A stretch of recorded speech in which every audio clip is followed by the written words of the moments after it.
Welcome back. Now, time to go through the day's newspaper headlines. And to begin, we start with The Nation. And the headline of The Nation is Buhari, every Nigerian has the right to live anywhere. And President to fight Boko Haram, kidnapping herdsmen, farmers, clashes. And that's on the cover of The Nation this morning. And then we have a couple of other smaller stories. Another doctor tests positive to Lassa fever. And then Mikel returns to Nigeria versus Cameroon tie. And special court for hate speech on the way. All of these and more in The Nation today. On the cover of the Daily Sun, we have the headline, Buhari talks tough, says Nigeria's unity is not negotiable. Nigerians have the right to live, do business anywhere without hindrance, and vows to deal with Boko Haram and insecurity. Some other stories here. You might have heard in the news earlier, 12 die in a Lagos boat mishap. You can find that on page 11 in the Daily Sun. State government blames disaster on overloading. Special courts to try hate speech, terrorism and kidnapping cases. You can find that on page 4 of the Daily Sun. And federal government says 36 states share 2.56 trillion naira in 6 months. There's quite a lot more information on the Daily Sun. Make sure you pick one up. All right. And then on the cover of the Vanguard, still reporting on the president's speech this morning. Quit notice. Nigerians can live anywhere. That's Buhari's speech this morning. And then also one of the big stories from last week, we've not called off strike, still consulting. That's from ASU. And then the same story that was reported earlier. FG states FCT share 2.56 trillion naira in 6 months. And then federal government's pension liabilities to rise by 20 billion naira with exemption of paramilitary from CPS. These and more stories in the Vanguard this morning. Moving swiftly to the Punch, it says here, Nigeria's unity is settled, not negotiable, says President Buhari. Vows to crack down on kidnapping, farmer herdsmen clashes, and others. Regarding the strike on ASU zonal leaders meet to discuss federal government's offers today. You can find that on page 11. 12 killed in Lagos boat incident, page 6. Federal government states agree on special courts for hate speech and terrorism. That's a little more information that we had in some of the other covers. Page 9, speech and terrorism. That's a little more information that we had in some of the other covers. Page 19, you can find that there. And well, I have a feeling there would be more, but there's a big ad on the cover as well. So you can find a lot more about that in the Punch. When it comes to adverts, yeah, it's a big one. You should go check that one out. Yeah. All right. So we're going straight to aerobics, which is next. And Mike is on standby. Okay, yep, but it's time to get to work. And we have Idala here with us today. For those people who are not really into hardcore exercises, Idala is the fitness instructor for you. She goes real easy on you. Do you? Yes, I do. Okay, she agrees. Okay, so what are we doing today? Okay, for new moms, we actually struggle with tummy and all. So I'm just going to do pelvic floor exercises to help you firm your core and strengthen it. Okay, pelvic floor exercises. Yeah. Firm your core, strengthen it. All right, that's cool. Let's see how it goes. All right, take it away. Thank you. Hi, good morning. So good to be here. So, you know what we do, stretches, always stretch. It helps you connect with your body and just feel the flow, relax and move. Okay? Now, we're going to get to the floor though, but let's just stretch a little. Okay? Stretching actually helps you to just release the tension, all right? Release the tension and good. All right? Okay, so we're going to the floor now. Just relax. All right? Strengthen. Tighten your core. Tighten your core while trying to lift up, all right? because as moms, your bodies go through a lot and you have to just try to connect with it, okay? Make sure your back is on the floor, not lifted, all right? There's a condition called diastasis recti, and it's a separation of the abdominal muscles. So that's the reason why most moms actually have that belly pouch. So these exercises will help you to, you know, firm your core from your leg up, right? Try not to do any kind of crunches as a mom. Try to avoid that, okay? So just lift your leg up.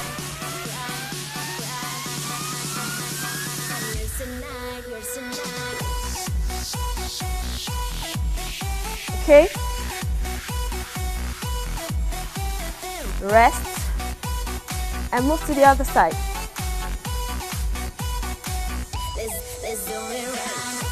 Whatever you do, make sure you are walking your core from your leg up and not from your head down. To know if you have diastasis recti, you can just put your leg this way, put your 2 fingers above your navel, just above, then lift your head a little. All right, so if you have 2 fingers, that's fine, but if you have like 5, make sure that you stay away from any kind of crunch exercises because you further rip your abs apart. Okay, so try to walk from your core, try to walk your core from your leg up, all right? So just keep doing that. That's all you take away today. That's very fine. Make sure whatever you do, you could do leg raises also, you know. Whatever you do, just try to connect with your body, right?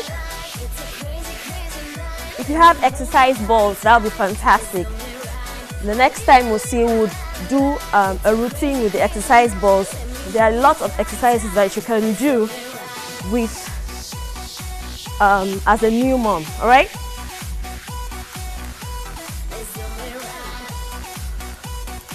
So you could just do flutter kicks.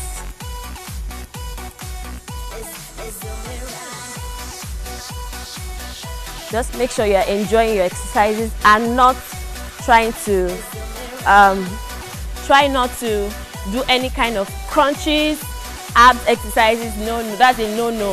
If not, you further rip your abs apart. So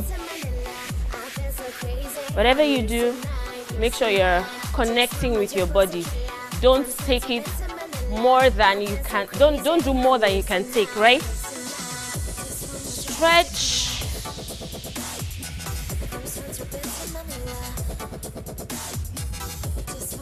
And that's it. I hope you learned a thing or two with that, right? Okay. All right, you actually did go easy, right? Yes. Okay, so but you mentioned something about the crunches and all of that. You said they shouldn't do it because it further rips their abs apart, and wow.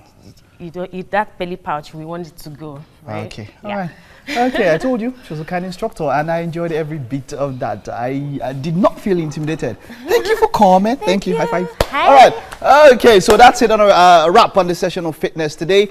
Let's go straight to the kitchen. Beyonce's looking cool in his customized costume, and of course is also there with him. Yes, we are here and it's a good morning to you. Good morning. Yeah. Good morning. Beyonce. Good morning. What do we have? What are we cooking today? Well, we're making jollof rice jambalaya. Jollof rice jambalaya. Yes. Jambalaya, it's a Louisiana cuisine, you know, and well, what can we do without? Why do you people keep coming up with all these funny names? No, but that is why we Can are it just be jollof rice? we are localizing it. No, that's the not thing. localizing. You don't just want to cook jollof rice. Everybody can make jollof rice, but you have to teach them something different. All a right, different so way let's of making get jollof to rice. what consists of this jambalaya. Yes. So right now I'm cutting our chicken fillet into cubes. Okay. You could cut it into strips. You could cut it anyhow you want it. But trust me, just cut the chicken breast. And we have our sausages, our shrimps, vegetable oil, pureed tomatoes, habaneros, basmati rice. Pepper. Yes. Pepper. It's habanero. Red pepper, atarodo. Well, what do you call them again? Habanero. Habanero. Yeah. Atarodo. So, yes, you can add your garlic and onions to it. But what we're basically doing is we are cooking it like we're cooking jollof rice. Okay. So, first things first. Obviously. First things first. Yes, we make sure your pot is without water. You know that jollof war still exists Well, between Nigeria and Ghana. Recently, I went to Ghana. Yes, he did. He did. How was that? And I tasted. Yeah, I did a video. I tasted the jollof rice. How was it? Well, it tasted similar to Nigeria, trust but it seemed like the texture was just wrong. Okay. It looked like they made it with couscous, some kind of funny grain. It just did not look like our kind of jollof rice. Trust me. But when it comes to Nigerian jollof rice, we are winning that war. Yeah. We are. So right now we're about to make the jollof rice jambalaya. Vegetable oil goes in, not too much. Can you use margarine instead? You could add vegetable oil, then a bit of margarine to it. Okay. So not just Vegetable oil and margarine? Yes, you So can. not too much. No, it's not too much. It's you know, while I was growing up, my mom used to use butter to cook jollof rice. You know. Okay. After adding. Yeah, because margarine actually gives it a certain flavor. So I like to use margarine. Yes. So this gets a little bit hot before we add our pureed tomatoes and we cut our atarodo. It's not atarodo.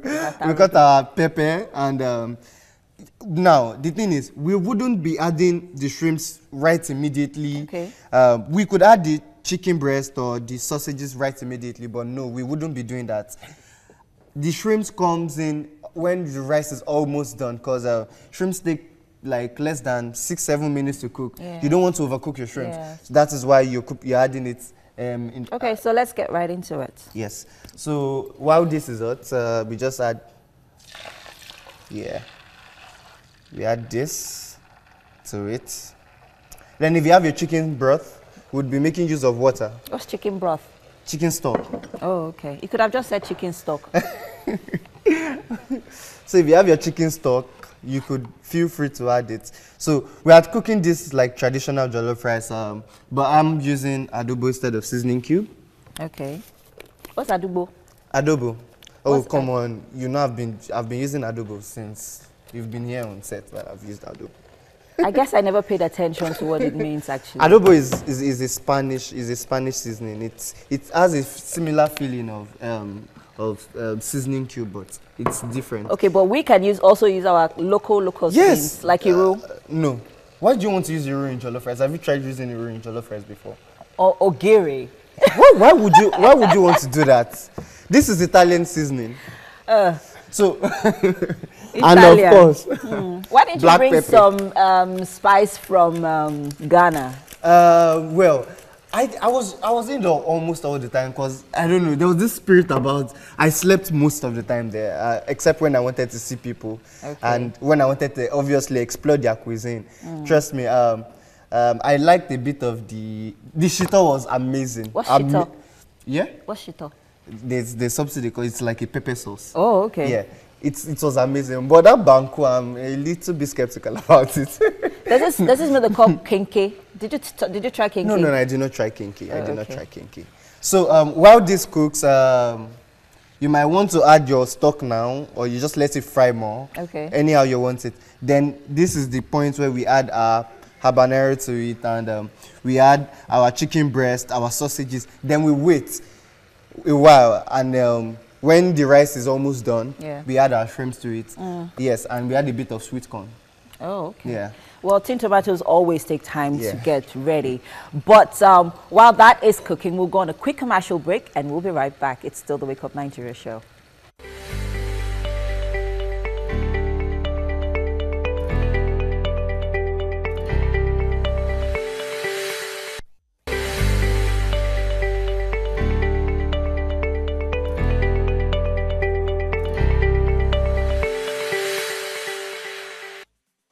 Welcome back. Are you ready for some Monday motivation? I know I am. Habiba Balogun holds a bachelor's degree in French and Italian from the University of London, a master's degree in organizational management, including leadership coaching and team facilitation from George Washington University. Now, she's a fellow of the Aspen Leadership Network and the Africa Leadership Initiative. She's also the director and principal consultant of Habiba Balogun Consulting, an organizational effectiveness and HR consultancy with a lot of experience. Yes. Wow. When it comes to PR, customer relations, marketing. Yeah. So long CV. Yes, thank you for joining us this morning. Thank you. Good morning. We're talking about housewives and homemakers and house husbands as well. Yes. Looks like a growing trend. Yeah. A growing trend in the 21st century. I don't know if that's a political term. But politically correct. Okay, so let's just use a generic term called homemakers. Yes. Fantastic. Okay. Either male or female. Right. It's really interesting to note that your CV is so robust. But then I asked you before we came live that you're a stay-at-home mom. Okay, well, actually, my children are grown. Okay. But when I had babies, I moved my office into the nursery. So I was at home when my children were very young. Okay. You know, until they were about 3 years old. I was working from home. And while they were babies, I was working from the nursery where they were sleeping. Okay, fantastic. Yeah. So, you know, there are quite a few stereotypes. You know, we even noted some down during the break. The first stereotype we hear is, you know, stay-at-home moms don't work. Okay. Stay-at-home moms should, you know, just be home taking care of the kids. Or maybe, you know, hubby opens a shop for you and it's in front of the house so that when the kids come home, you can just switch to mom again. How have you addressed stereotypes like this when speaking with women? Okay, so let me just first declare that I'm a gender activist. Okay. So stay-at-home moms work. You know, whenever a man has to stay at home for 1 or 2 days, by the time his wife comes back, he's like saying, thank God. Okay, so staying at home is work. And in Canada, they've actually quantified it. It's worth about $35,000 a year. Wow. So when a man marries his housekeeper, he's saving himself $35,000. I don't know how much it would be in naira. Several million naira. Because you are marrying somebody who's going to clean, cook, look after the children, advise you, and so on. So it's work when you are staying at home as a homemaker. That's the first thing. But then, you know, you also need income these days. Just to be financially independent as a woman or to support the home because your husband cannot bring in enough money. And there's so much that you can do and that Nigerian women have been doing for years, and African women in general, from their homes. There's a lot you can do. So let's talk about options here. I mean, so for instance, there are different kinds of people and different kinds of strata. There are certain people who maybe they had a career and, you know, they were upwardly mobile and then suddenly they had a baby and they've found themselves taking some time off to stay home for 2 years. What are the options for such people and then for, you know, others as well? Yeah. I mean, I heard one of your earlier speakers talking about social media. Right? Yeah. So social media and the digital world in general means that even if you're in an office, the people, your colleagues you're working with, you might not see them. You only correspond by email or chats and things like that. So there's no reason why you cannot continue your work from home. Okay. You don't see them anyway. You can have your meetings by Skype or all those other virtual meetings. So you can, if you're a professional woman who has left home left work to have a baby or for any other reason, there's no reason why you cannot continue on a part-time basis or even a full-time basis doing what you're doing, but doing it from home, a location in your home, rather than going to an office to do it. So that's one option. You know, then you have other professions like if you were like someone like me, I was in paid employment for a long time and I became an expert. And when I left, I could coach and consult for other people. And I could do that from home. In fact, I even created a room where people can come to a room in my home and I offer my coaching services right there and then. Of course, a very professional environment, you know. Or I have appointments. When I have appointments, I go to meet the client. But my office is at my home. So as a professional woman, you have a lot of options. Okay. I'm thinking about those who probably don't have a professional background, those who tend to turn to, should we say, handworker crafts, you know, tailoring, makeup, and things like that. So maybe there's a woman watching right now who maybe used to love to knit or sew things. But she might not have the kind of capital to start off. Yeah. What sort of advice would you give her? Okay, well, the best thing to do if you're a stay-at-home mom and you've never worked in a formal environment is to think about what you love doing and what you're good at doing. And some women don't know what that is. So just think, what do people always admire about you? Where did you get that from? Who did that for you? And if the answer is me, then you have something that you can sell. Okay, and earn an income from. And you can do it by letting your people around you know that, oh, that thing you're always complimenting me on, I'm offering it now as a service, right, that you pay for. Or if you have a smartphone, you can take pictures and put it on Instagram. Everyone's selling using images on Instagram, and that's a very easy way for so many thousands or even millions of people to see what you have to offer without you having to leave your home. And that's next to free. It's free, practically. If you don't have a smartphone, you have to invest in one. Of course. But you don't have to invest in a high-end one, right? Yeah. You can get good smartphones from what? 10,000 naira, 15,000 naira and upwards? Yeah. You know, I think that's an investment that you can make. Okay. So I wanted to ask that, you know, going deeper into the business now. So you've started and you're getting a lot of responses from different people. How important is it to begin to acquire some kind of training or some coaching in that area of business that you're going into, especially when you're thinking about scaling up or expanding your business? Yeah. What I'll say to women is that if you're starting to offer a service, think about where do I want it to take me? Because if you're not careful, very quickly the demand becomes very high. And then even though you're doing your business from home, you're not able to pay enough attention to your home anymore. It occupies all your time. So think about, how far do I want to take this business? Is this something I want to do just to fill in my time, or is it something I want to take on seriously as a serious business? If it's something you want to take on seriously as a serious business, then you need to go for some training. Online training, or there are places like Faith Foundation and other foundations that try to offer the full range of business entrepreneurship training with a cost that's not too high. And then there's a lot of organizations, religious organizations too, that are offering entrepreneurship training, and there's some government programs as well. So find out what is available. If there's nothing like that available, look for a business person around you or another businesswoman and say, please take me under your wing. Mentor me. What do I need to do? What do I need to know to grow this business to something that's very, very serious? But the challenge in Nigeria is that when you are good at anything, because I met a young lady who just picked up the henna material, and before you know it, she had a henna business. She was overwhelmed with the demand. And when you have overwhelmed demand and then you start letting people down, your business dies. So if you're going to grow it, make sure you learn how to do it properly, scale up slowly, understand customer service, understand meeting deadlines and stuff like that, so that your reputation grows and you have a sustainable business. All right. Wow. So just one more question. Like, so if I did, so after doing the whole thing, right? Okay. So I'm going into business. I've done something, but now I'm considering my kids have grown and I want to go back to whatever sector that I was in, finance or whatever, paid employment, and it's been many years, and it can be quite challenging putting your CV together and filling that gap of maybe 5 years. So how do you do that as a woman? Okay, I mean, you don't need to fill the gap. Okay, so you've been at home for 5 years. You haven't been at home doing nothing. You've been at home organizing, guiding, counseling, troubleshooting, budgeting, economizing. You've been doing a lot of things. How do you put that on your CV? You put that down on your CV as your skills. So the skills and competencies portion of the CVs, many people don't pay any attention to it at all.